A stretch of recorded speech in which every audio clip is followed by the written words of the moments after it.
2022 तक दोबारा मरदमशुमारी कराई जाए। वज़ीर आला सिंध मुराद अली शाह का मुतालबा। वफाक को खत लिख दिया। वज़ीर आला सिंध ने मौक़िफ़ अपनाया कि सूबे की आबादी 6 करोड़ से ज़ायद है। 2 करोड़ अफराद को गिना ही नहीं गया, आबादी कम दिखाई दी। इस मरदमशुमारी को नहीं मानता। खत में लिखा कि सिंध में हर घर में औसतन अफराद की तादाद 5 बताई गई। यूनिसेफ और दीगर आलमी इदारों के सर्वे रिपोर्ट्स भी मौजूद हैं। तहरीरी तहफ़्फ़ुज़ात और शवाहिद भी CCI में पेश किए।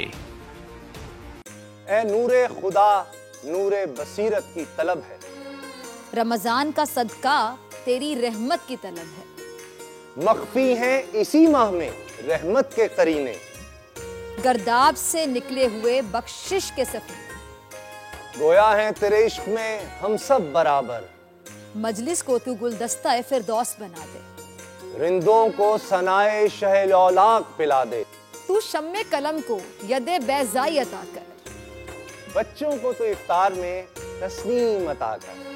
रमजान मुबारक की खुसूसी नशरियात रमजान में बोल, सिर्फ बोल एंटरटेनमेंट पर। रमजान में बोल।